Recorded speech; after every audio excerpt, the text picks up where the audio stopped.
Well, this fossil was dug up in 1856. It took a little while before scientists realized what it represented, but this is the original Neanderthal skull, the specimen for which that species is named. This was discovered in the Neander Valley in Germany.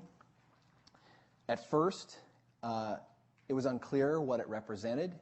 The leading German anatomist of the time did not accept evolution and reasoned away this skull as the diseased remains of a soldier from the Napoleonic Wars. But this skull was found with some bones of Ice Age mammals that were extinct. So it was quite clear that it was of ancient origin, and we were looking at an ancient hominid. Now, I'm not going to walk through the whole fossil record of human evolution, but I just want to highlight a few of the most remarkable fossils so you get some sense of what has been discovered. But it is a much wider array than we're going to see today in my lecture. Much older than Neanderthal, and there's many, many, many more specimens of Neanderthal now. We know a lot more about its culture from cave findings and things like that. You may have heard of Lucy, known as Australopithecus afarensis. Lucy was dug up a few decades ago in Ethiopia. At the time, the earliest upright, in other words, bipedal hominid, a little bit more than 3 million years old. Her skeleton shown here on the right. But this record of fossil hominids now extends back roughly 6 million years. Lucy, the inference that Lucy was bipedal comes from detailed examination of some of her anatomy. But there's other evidence about the existence of bipedal hominids at this time span of more than 3 million years ago. And I want to show you this example because personally I think it's one of the most spectacular fossil finds ever. At a dig site called Laetoli in Tanzania, about 25 years ago, a team discovered these footprints, which are those of an upright walking hominid, adult and juvenile, alongside each other through what was a fresh ash bed. You may know that East Africa is volcanically a very active region, the so-called Rift Valley. Well, when there were volcanic eruptions, when that ash falls, maybe a little rain falls with it, that has the consistency of wet cement.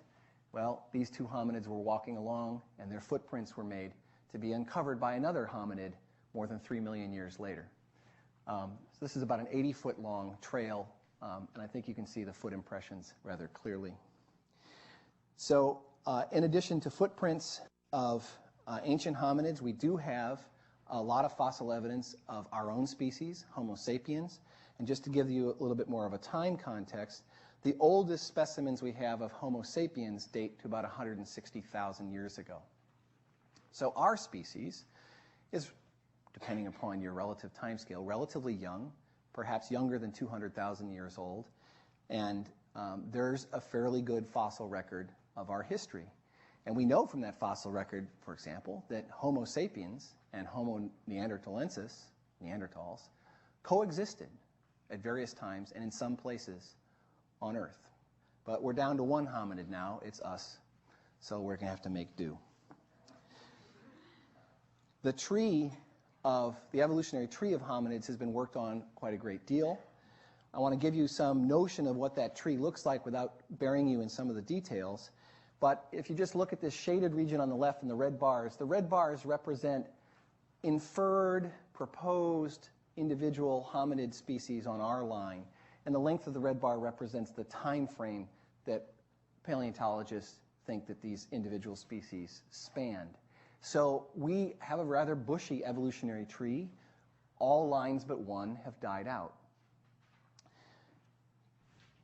We are closely related to the chimp, and the chimp's close relative is the bonobo, another type of chimpanzee, and then a little more distantly related to the gorilla and the orangutan. So if you trace these branches down the evolutionary tree, you see that we shared a most recent common ancestor with chimpanzees roughly 6 to 7 million years ago.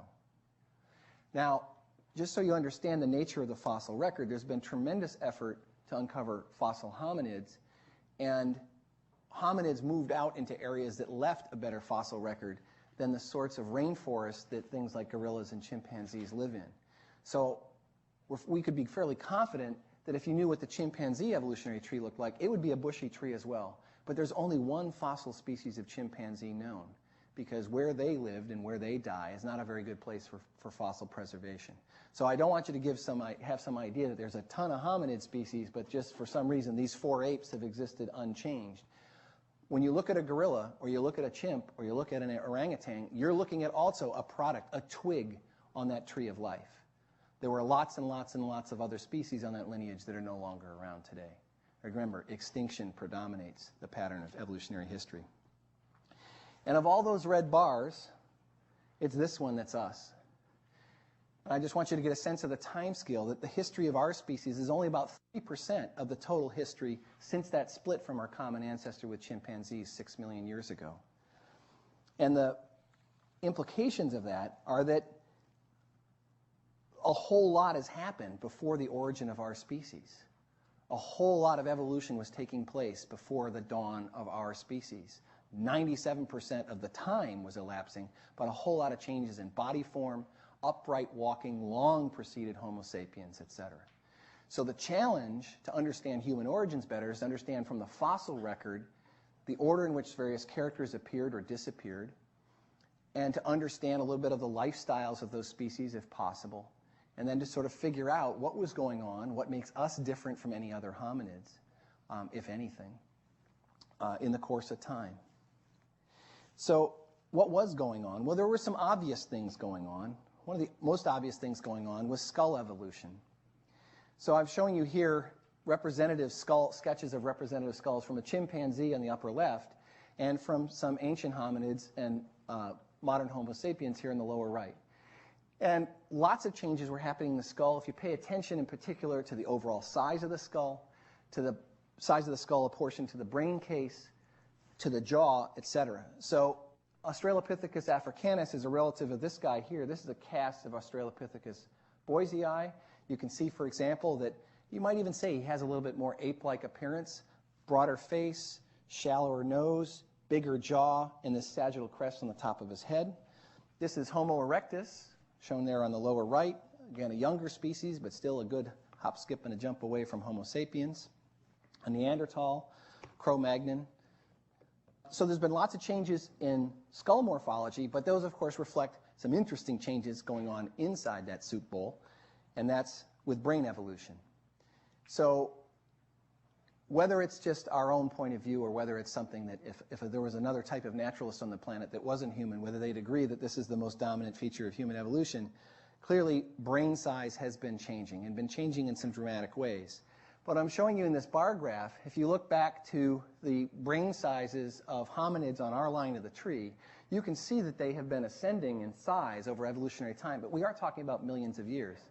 You can see roughly from a little more than 2 million years ago to 1 million years ago, almost a twofold step up.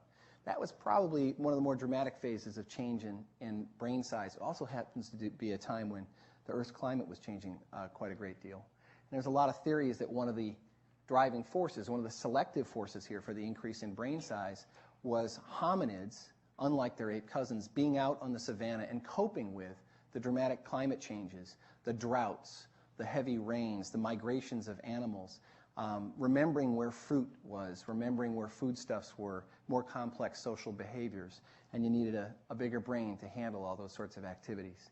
So coping with a more dynamic climate probably played an important role in expansion of the capacity of our brains. But just before you get a little too full of yourself, I will point out that Neanderthals had bigger brains than we do, and they're not around anymore.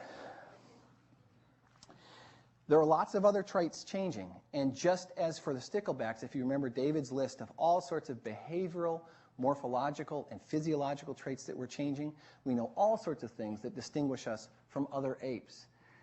Highlighting a few here: brain topology, all the folding of our large brain. We do have brains with a fairly different anatomy. Language, the evolution of speech and language, of course, a really important step in our biological and our cultural evolution.